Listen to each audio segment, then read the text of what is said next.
This is Chiropractic Marketing FM, an on-demand talk radio show that covers internet marketing best practices for chiropractors. I'm your host, Dr. Patrick McNamara.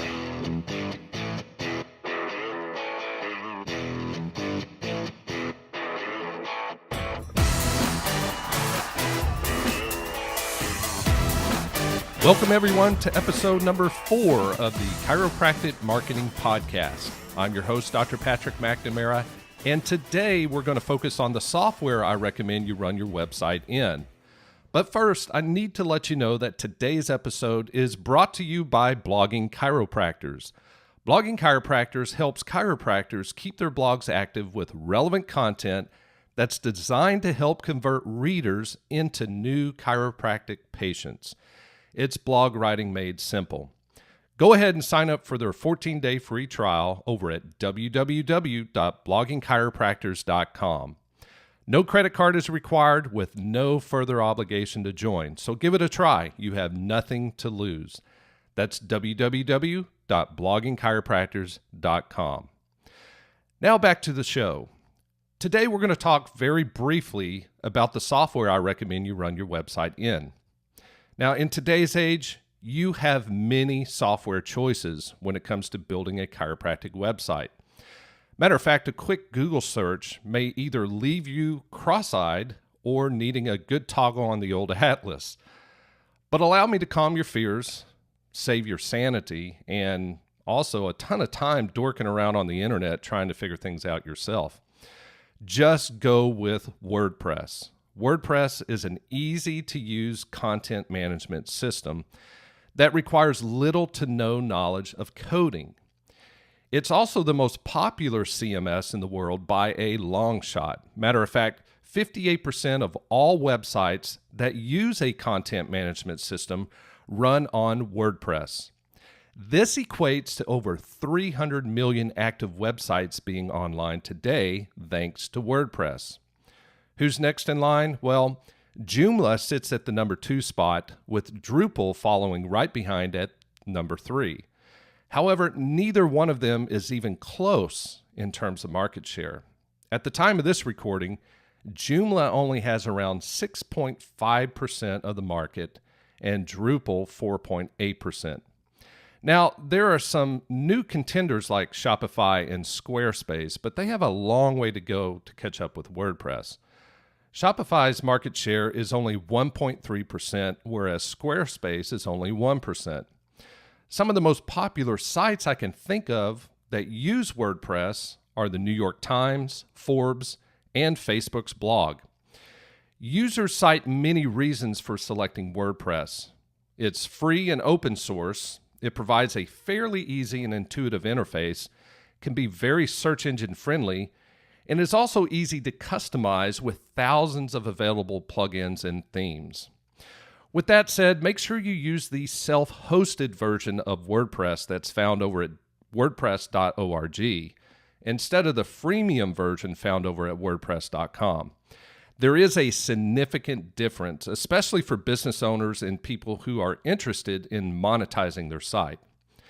If you'd like to read a complete breakdown of the differences and the 4 reasons why I believe chiropractors should avoid using WordPress.com, head on over to my blog found at nextgenerationchiropractor.com/chiropractic-WordPress-website.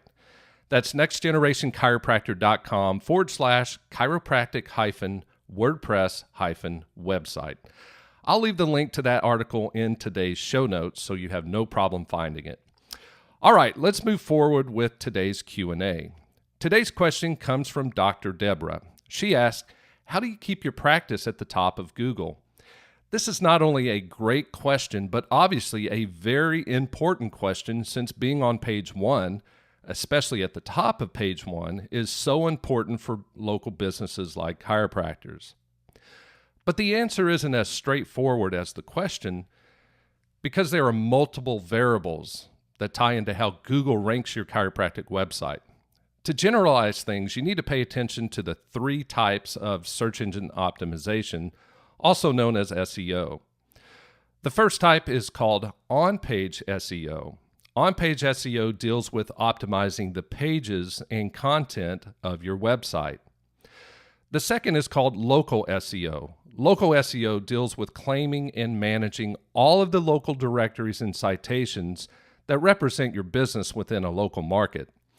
This includes sites like Google My Business, Yahoo Local, Merchant Circle, City Search, etc. The third is called off-page SEO. Off-page SEO deals with building authority backlinks to help raise your overall search engine results pages, also known as SERPs, in your organic search.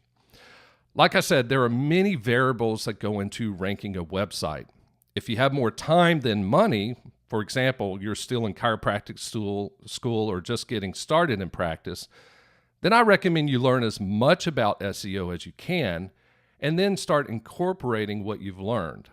If you have more money than time, in other words, you're a more established doctor and cash flow really isn't too much of an issue right now, then I recommend leaving SEO to the professionals.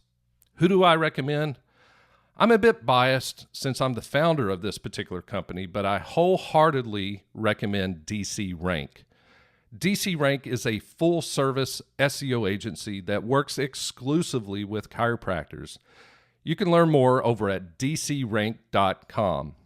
Or if you're not keen on my recommendation, simply do a Google search and you should be able to find a list of my competitors. You're the customer, so there's really nothing wrong with searching around first. Well, that's a wrap. Don't forget to subscribe to this podcast. Just click on the links found in today's show notes, or simply go over to iTunes, SoundCloud, or Stitcher and search for the Chiropractic Marketing Podcast. Also, I'd really appreciate your review of this podcast over at iTunes. Let me know what's good, what's bad, and what simply needs to be axed. The choice is completely yours, but reviews do help build awareness of this podcast within iTunes. So I'd greatly appreciate your review and any input you can leave. Thanks again, and I'll catch you next time.